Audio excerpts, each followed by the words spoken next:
I like Tunde Ajayi and I like Anthony Yarde. They're good people. I like them. But this episode of Unpopular Opinion, yeah, it cuts pretty deep. I've all but given up on the Anthony Yarde world champion dream. I have. I hope he shocks the hell out of me and knocks David Benavidez out and becomes world champion. I really do hope so. But I live in hope, and that hope does not make sense in the logical world. There's so many questions about Anthony Yarde that don't have tangible answers to. Yeah, I know I heard about the amateur fights, and yeah, he only had X amount of the amateur fights. But there's a man by the name of FB, FW, in fact, sorry, Fabio Wardley. He had four white collar fights. Yard won the ABAs, I believe. Wardley had, yes, less amateur bouts than Anthony Yarde, so he could scrap that and put that to one side. As a pro, Yard had a reluctant or a yeah, it is a reluctance to fight British fighters. I remember when uh, Tyson Fury's cousin was calling out Anthony Yarde. There was quite a few guys that called out Anthony Yarde, and him and his management team were making excuses. They were fighting for Intercontinental belt. I think they won the Commonwealth belt. I think maybe Commonwealth belt they won.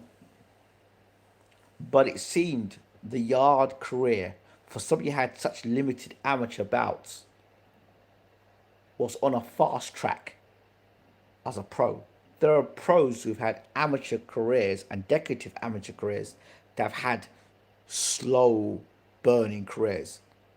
I mean, if you look at Joshua Buatsi, who had an Olympic career, an amateur career, and turned pro, look at what Buatsi is now, 30 what? 32? He's not had one world title fight yet. And he's got the credentials. So there's some questions I have to ask. Yard has fought either nobody or relatively nobody and then go straight into a world title shot against Kovalev. And great, marketing wise, brilliant. As a prize fighter making lots of money, brilliant. And that was a great strategy because maybe they knew that Yard probably wasn't as good enough as they were promoting him to be. So, right, let's smash and grab. And we see smash and grab work twice. Smash and grab worked first with Kovalev. Then he came back and fought. I think in between that he had a fight with he fought Lyndon Arthur, didn't he? Got beat by Lyndon Arthur. And then he revenged the Lyndon Arthur fight. And then they fought again. But in between that we had the Beterbiev fight. But since then, Yard, and in all the fights, if somebody can tell me Anthony Yarde has actually gotten better through that process, I'd like you to tell me where he's gotten better through that process. Question number one. Okay, so again, as a coach, and I use 25 years experience, and I use this example again, I want to see progression. This is where I am at. If you take me with my philosophy today and I teach you today, I'm going to show you how to hold the bat. Within 6 weeks, I expect you to show me how you expect you to show me at least how to hold a bat and play a couple of strokes. Within 2 years, or within 2 years, if from softball, maybe move you into playing with the hardball and playing outside, play competitive matches, in competitive games, playing for a team. So there's some progression. Then I might want to see your stats. How many runs you score in a season? You know, what's your best shots? Where are your weaknesses? What can we improve? What can we tighten up on?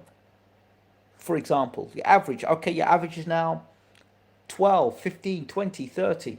Okay, let's try and get up to 35. Let's get up to 40. That's in cricket. That's an example. But in boxing, tell me, from the start of Anthony Yarde's career to now, where the improvement's been. What? You improving how to take a beating. You take a beating, you come back. You fight lower level opposition, you go back and fight top level. You get smashed a bit, you come back down again. But you think to yourself, if you had got a little bit more experience before rushing into the first world title fight, and you kind of had a better strategy. I remember going into the Kovalev fight, and I said, if you jump on Kovalev, you can beat Kovalev. If you jump on him from round one and jump on him and take the attack straight to him, you'll shock him, you'll surprise him. But if you go out there and you let Kovalev put a jab on you, you're going to find yourself in trouble. That jab came up, problem for Anthony Yarde. Lyndon Arthur, that jab came up, problem for Anthony Yarde. Do you learn from your mistakes? You go and fight against Beterbiev. He's trapped on the ropes. You're getting punched up on the ropes. But you're still going back and doing that shoulder roll again. It doesn't work. How can you do a shoulder roll and still get punched up in the corner? What sort of a defense is that? Next question. How are you preparing for these world title fights? Who is your sparring? I've never heard, for the life, unless all these guys are doing NDAs, yeah? I've never heard anyone say sparring Anthony Yarde. I've never heard anyone talk about sparring Anthony Yarde. I've never heard no sparring Anthony Yarde or fighters. Well, maybe they keep that behind closed doors. But are you getting world-class sparring to prepare you for these world-class fights? Where is the improvements? Where are the adjustments? For example, I remember Floyd when he fought Maidana. Second fight. No, not Maidana. Mosley. Got hit with a big shot by Mosley. Real big shot. Rocked him. Should have stopped him, Mosley. Mosley comes out next. Mayweather comes out next round against Mosley. Box him completely differently. You're not going to see that of Anthony Yarde. You're not going to see that Anthony Yarde box the same way over and over. Every fight is the same thing. And then when the pressure gets put on him, he runs out of gas. Too much lactic acid. So, in a parallel universe, in another universe, with a more experienced, high caliber trainer, no disrespect to Tunde Ajayi, but you can't put his resume with somebody like a Floyd Mayweather Senior, for example, or forget Floyd Mayweather Senior. Let's go with somebody like a Derrick James. How would Anthony Yarde have boxed under the tutelage of a Derrick James? Right? That's one good trainer. There's so many good trainers out there. So many good trainers out there, right? Top quality trainers. How would he have done with a more experienced, more established trainer? Yarde is really loyal. He said, I'll stay with the same trainer from beginning to end. But loyalty in boxing, when you've got a trainer that, okay, you've gone to the well once with this trainer, you've gone to the well twice with this trainer, now you think you can get to the well a third time, but you don't look better in your fights. There was that guy, Ralph, I think it was Ralph, his name was. He fought this guy who's meant to be a tune-up fight. I think it was his first fight on Sky, back on Sky, after he got knocked out by Beterbiev. Or Beterbiev, he got punched up by Beterbiev. After that fight, he come back. And that guy was punching up Yarde. And that was a complete nobody. And he was punching up Yarde. Nobody knew about this guy. He was punching up Yarde. Years ago, when Yarde had come out, you fight these kind of guys, he'd blown these guys out in 3-4 rounds. What happened? Is Yarde improving as a fighter? No, no, no. Where's the improvement? Who is he sparring with? How's he prepared to fight Benavidez? Are they addressing the issues that were clear in the two fights he's had against Kovalev and Beterbiev?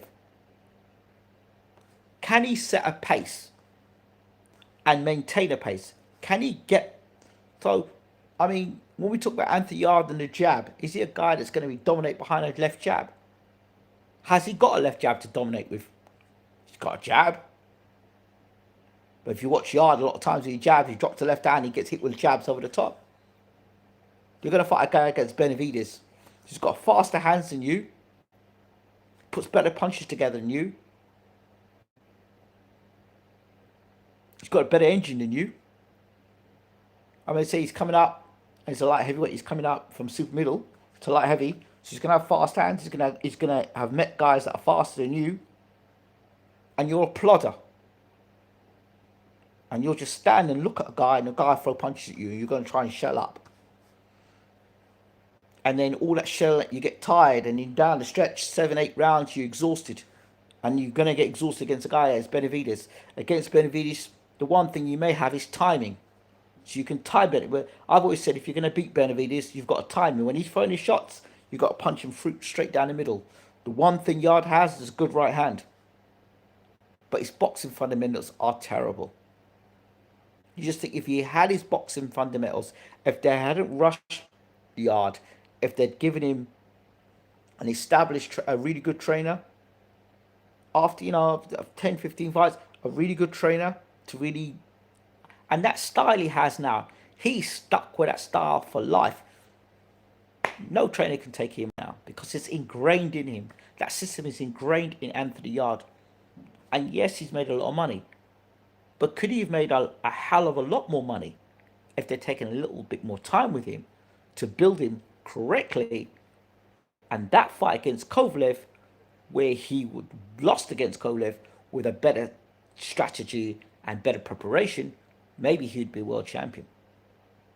And maybe when he had fought Beterbiev, he would have been in a better position because he had fought the opponents necessary for him to have got the experience to go up against a guy like him. So it's like me, this is a good analogy here. It's like me playing Flight Simulator on my PC and then deciding to fly the president or the prime minister of a country from the USA to London and say, because I did Flight Simulator, I'm ready for the big league. Doesn't work like that in business, doesn't work like that in life. But somehow in the boxing world, we think we can just jump the queue. We've arrived. No, you haven't. And that's been brutally exposed over and over again. Now you're going to fight Benavidez, who's a lot younger than the two guys you fought before. To be honest, the two guys you fought that beat you up were older men, experienced. Now you're going to fight Benavidez, who's younger, faster, fresher, hasn't been knocked out twice already and punched up in the process. Do you know what I mean? So, was Yarde badly advised? Quite possibly. Badly managed and badly advised. He certainly, in his bank balance, great, fantastic. But could he have been a global superstar? When I look at Yarde, I look at a guy that has got so much potential. Imagine his first 12-rounder was against Lyndon Arthur. Think about that. And this guy's already had 2 shots at a world title. He's charismatic, good-looking bloke. He looks the part. He looks the part, and it's his heart and his willingness to fight and his bloody mindedness that has got him to where he is. Now, if he could have the skill set with that, you could have the complete package and well managed. Imagine they managed Anthony Yarde like Anthony Joshua. Just for 1 second, think about that. Yeah, but he didn't have the background. He was an ABA champion. You can imagine him that way. Or imagine he was managed the way Frank Warren typically manages fighters. Because to me, the way Yarde's career is mapped out is not the way Frank Warren would map out. Look at Warren's fighters and look at how Warren maps the fight. Look at the way he mapped out Kazaki's career, Hatton's career, Hamed's career. Look at the way he mapped out their careers. Look at how he mapped his careers. I think it was Nigel Benn as well. Look at how Warren has mapped out these guys' careers. Nathan Cleverly, another example. Look how he mapped out their careers.